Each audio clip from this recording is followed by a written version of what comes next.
Let us now look at the other documents on this functional workshop. Once you have got an idea of the business process and you've sketched it on paper or using some kind of editor with your users, you can now engage in the fit gap. But before I proceed, I'd like to show you that Microsoft has a tool called Maven. This is an extremely advanced business process modeling tool, which you will find useful later in the project. And by all means, when you get to talk with your functional consultant, it is worth exploiting further. But I suggest at the beginning to engage your user. Excel is a good enough tool to move forward with. But the Maven tool, as I explained, is available through Microsoft. So let me get back to the tool that I was about to show you. Issulog explains the approach to the fit gap before you even start. So it will give you a very simple document explaining the step, the process flows that you will be involved with, and you can then, based on that, you can engage your users. You understand the taxonomies that will be involved. By taxonomies, I mean the various level of the process. So if you have an end-to-end like record to report, you have a level 2, which is at the process level, the operation and the scenarios. And from the different scenarios, you might involve some requests where you need to make changes.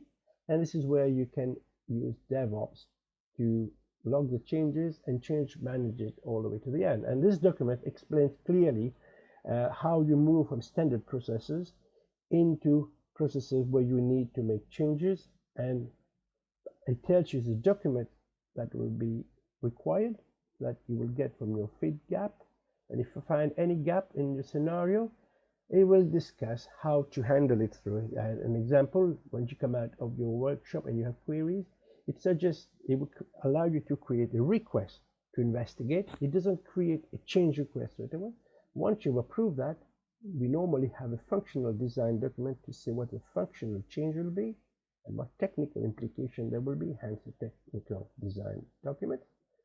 And what has been in place, there will be test scripts, and there will be quality control release depending on the environment where you want to release and test, all the way to the go live scenario. This document will cover all the scenarios and for all the workshops involved.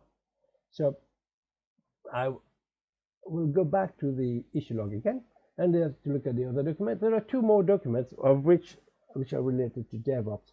I showed earlier on the DevOps steps to follow. Issulog has already created files ready to go into DevOps for your team to use. It has used, obviously, the guidance from the business process catalog, but has updated them and added meat on the bone on the description and the various processes, which I will demonstrate in a minute. So it explain how you import it in DevOps. At this moment, I will just pause. When I mention DevOps, I suggest two approaches that you should use. One of the DevOps should be as you go live and you are the partner, you can manage the processes and the change. But as you do your preparation work, you can also use Issulog to capture the DevOps and the tasks and the processes with your user level. You can make as many mistakes in this and it will not impact on your project. You can fine-tune your process in this particular DevOps in Issulog to give you an idea what you really want. And when you present this to the partner, to Microsoft, you're ready to hit the ground running with DevOps with Maven. So I will not click on this. These are CSV files for each of the business flows, but it gives you indication. What I will show is the dependent tasks that are in it. If I click the functional workshop, as before, it will create a functional envelope for the milestone for the Issulog, etc. Give you the detail, who's owning and driving this particular milestone. And for each of the steps, the issue tasks in this milestone, you will have documents and you will have guidance what to do. So as we can see here, we will have document attached for the process taxonomy, fit gap tool, and so I'll just scroll through. Each of them will tell you the checklist that you need to carry out to cover that specific workshop. Let's drill a little bit deeper again now. In one of the workshops, we said we have to deliver this. These are generic tasks, inviting the participant, etc. But when we come to doing the actual task, you can drill the dependent task. But you notice it has its own documents at each level. Let me click on the design to retire taxonomy. That should give me the various levels involved in the processes as a generic method. And this document, which you can download, will tell you this is the end-to-end of design to retire, and each of them will have its own process area, and the process areas will be all covered. I will not download this document because this will be a bit more heavier on the processing, but when you download it, you will be able to actually get all the various levels from the process area, the process, and you can design. So this is inventory design to retire. So if you want to define your product, it will tell you the steps involved at various levels and down to the level 4 of what you need to do. Interesting thing is this document, it will also tell you when you're looking at the specific step or scenario in the process, you can decide whether this is applicable to you or not. Or if it is applicable but not quite what you want, you can decide, oh, there will be a change assessment required to go through it with the consultant. So back to the document. There is also a tool called Rapid Feed Gap Capture. What that does, it looks out as a standard business process catalog as per suggested by QPC and Microsoft, or even if you want to edit it, but it gives you a tool that you can capture the business processes changes on the fly if you need them or not. Let me just demonstrate quickly once you have downloaded this tool what you will see.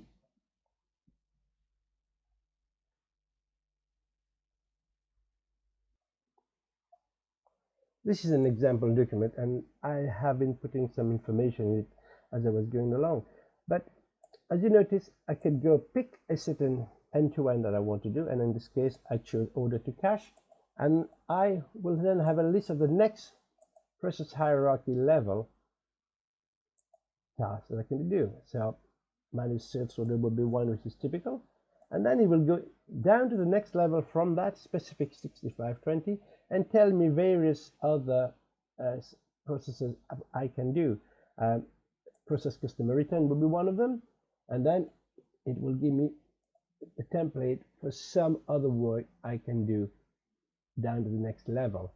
So this one, if I was using call center, I will choose that, and then internally I will decide whether it needs a change request or not.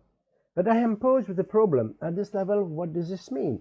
So I could choose return product in person or match price, create a warehouse return, etc. Then using Issulog, I can go and see how will I do this in Dynamics using Issulog in DevOps. Let me show you how I will do this, but you can edit and work on this as you please.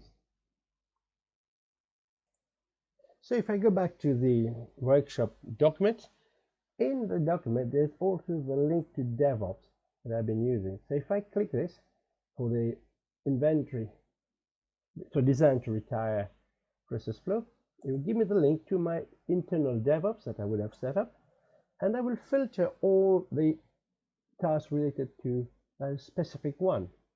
And then if you go to Microsoft Business Catalog, these processes will be very familiar to you.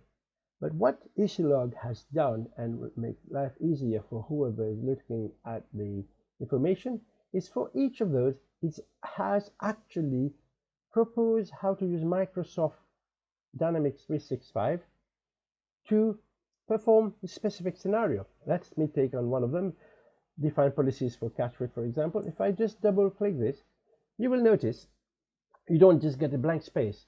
It gives you an explanation of the task. It tells you what screen, and it gives you a brief example of what you could do with this particular scenario and how you will perform it. So for each individual one of them, Issulog would have some form of explanation of how to perform this task. So if I click another one, retail category, I got the same numbering sequence, and it gives me another idea what the process is, how you would do it, and how would you go about doing it. So you have an indication of what you're trying to achieve, and you can decide whether it fits or doesn't fit your organization, hence making the fit gap much easier to understand by your users. Then, if once we got the idea of the fit gaps, I will just go to that specific design to retire workshop where the details will start to be captured. So if I click on the specific design to retire dependent task, that dependent task will have a series of other issue tasks with it. And now what corresponds to the same numbering sequence of the level 2 of the process taxonomy is highlighted here, with each of the level 3 as a discussion to agree, disagree, capture, and if you want to attach any of the sketches of what you want to do, you can attach it at this level. And you can even drill down to the DevOps that we have just seen for that specific section, and that will have its own link. So defining process policies, it will explain each and every one of them so that you can navigate through and come up with the appropriate process for your own organization. And on top of that, you can then attach it at the level to say this has been agreed and this is what we're going for. And if there is any discussion on that specific process, it will be captured on this process itself. So in a nutshell, this is how DevOps integrate with Issulog to facilitate your process capture and definition from the beginning, even before you engage on the main journey of implementing Dynamics 365.